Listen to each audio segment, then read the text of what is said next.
Hello दोस्तों, मेरे YouTube channel पर आप सभी लोग का स्वागत है। आज हम जीके के टॉप 15 क्वेश्चन के बारे में बात करेंगे जो बार बार परीक्षा में पूछे जाते हैं, जो रिपीटेड क्वेश्चन होते हैं। आज हम उसके बारे में बात करेंगे। जैसे एसएससी एमटीएस हो गया एग्ज़ाम, सीजीएल हो गया, जीडी हो गया, यूपी पुलिस हो गया, ऐसे एग्ज़ामों के बारे में, आने वाले क्वेश्चनों के बारे में हम आगे वीडियो में बात करेंगे। तो अगर आप चैनल पर पहली बार आए हैं तो वीडियो को लाइक करिए और चैनल को सब्सक्राइब करिए। ओके, और वीडियो में बने रहिए क्योंकि बहुत ही इंपॉर्टेंट क्वेश्चन है। तो आते हैं हम अपने बिना टाइम वेस्ट के अपने क्वेश्चन पर आते हैं।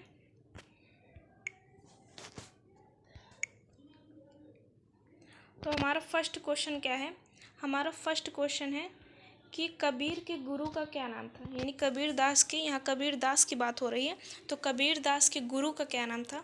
तो हमारा जो आंसर हो जाएगा वो रामानंद हो जाएगा। हमारा आंसर क्या हो जाएगा कि कबीर दास के गुरु का क्या नाम था? रामानंद था।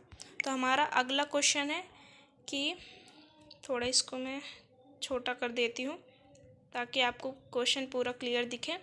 गुप्त काल के किस शासक को कविराज कहा गया? तो क्वेश्चन है कि गुप्त काल के किस शासक को कविराज की उपाधि दी गई, ऐसे भी क्वेश्चन आ सकता है।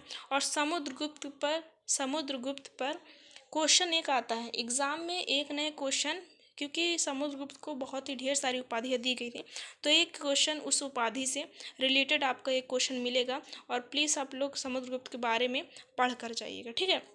तो यहाँ कविराज की उपाधि समुद्रगुप्त को दी गई थी, जो हमारा आंसर हो जाएगा। और समुद्रगुप्त को भारत का नेपोलियन भी कहा जाता है, ठीक है। और भी जो है ढेर सारी उपाधियाँ समुद्रगुप्त को दी गई हैं, तो आप लोग प्लीज़ पढ़ कर जाइएगा समुद्रगुप्त के बारे में कोई भी एग्ज़ाम में।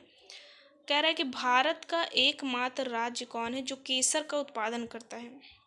बहुत ही सिंपल सा क्वेश्चन है, ज़्यादा टफ क्वेश्चन नहीं है कि भारत का एकमात्र राज्य कौन सा है जो केसर का उत्पादन करता है। तो हमारा जो आंसर हो जाएगा वो जम्मू कश्मीर हो जाएगा, राइट। अब आते हैं हम अपने अगले क्वेश्चन पर। हमारा अगला क्वेश्चन क्या है कि बिहार के गांधी के रूप में किसे जाना जाता है? बिहार के गांधी के रूप में किसे जाना जाता है? तो जो हमारा आंसर हो जाएगा राजेंद्र प्रसाद को। राजेंद्र प्रसाद को बिहार के गांधी के रूप में जाना जाता है।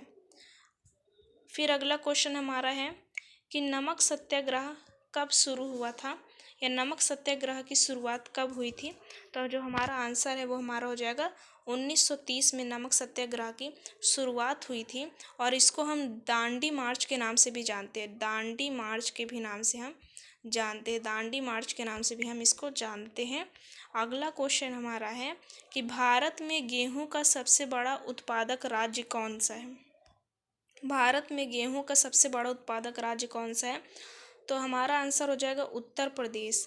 आंसर क्या हो जाएगा? उत्तर प्रदेश। यहाँ एक और ऑप्शन है, ऑप्शन नंबर थर्ड देखिए। थर्ड में क्या बोल रहा है कि आंध्र प्रदेश दिया है। तो आंध्र प्रदेश की भी हम बात करें तो आंध्र प्रदेश में तंबाकू का उत्पादन होता है। आंध्र प्रदेश में तंबाकू का अत्यधिक उत्पादन होता है।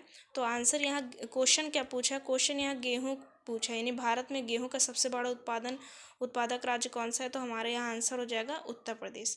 लेकिन आप लोग ये याद रखिए कि आंध्र प्रदेश में जो है वो तंबाकू का सबसे बड़ा उत्पादन होता है, तंबाकू का उत्पादन होता है, राइट। तो ये हमारा हो जाएगा गेहूं का सबसे बड़ा उत्पादक राज्य उत्तर प्रदेश, ठीक आंसर।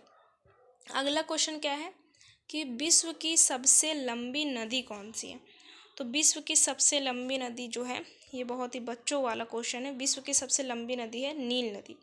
अगर चौड़ी की बात करेगा कि विश्व की सबसे चौड़ी नदी कौन सी है, तो क्या हो जाएगा? अमेजन नदी, ठीक है। ये हो जाएगी चौड़ी नदी।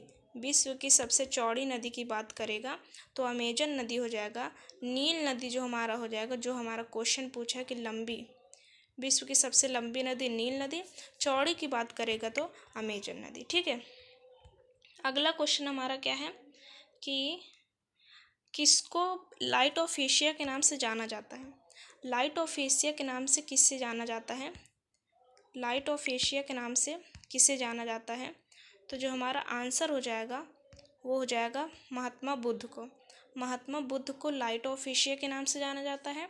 और महात्मा बुद्ध ने ही बौद्ध धर्म की स्थापना की थी, ठीक है। यहाँ पास एक और नाम दिख रहा है, आप लोग को दिख रहा होगा, महावीर स्वामी। तो महावीर स्वामी जो है वो जैन धर्म के 24वें तीर्थंकर कहे जाते हैं, ठीक है। जैन धर्म के 24वें तीर्थंकर किन्हें कहा जाता है? महावीर स्वामी को। और महात्मा बुद्ध को, तो ये क्वेश्चन वाला ही आंसर हो गया, लाइट ऑफ एशिया के नाम से महात्मा बुद्ध को जाना जाता है। और बौद्ध धर्म की स्थापना भी इन्होंने ही की।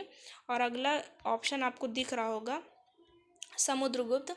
तो समुद्रगुप्त जो है भारत का नेपोलियन इन्हें कहा जाता है। कविराज की उपाधि इन्हें प्राप्त हुई है। ठीक है, अब अगला क्वेश्चन क्या है? अगला क्वेश्चन हमारा है कि थार भूमि कहाँ स्थित है?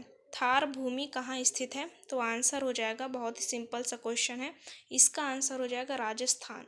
क्योंकि थार मरुस्थल कहाँ है? थार मरुस्थल जो है वो राजस्थान में है, तो आंसर भी इसका हो जाएगा राजस्थान।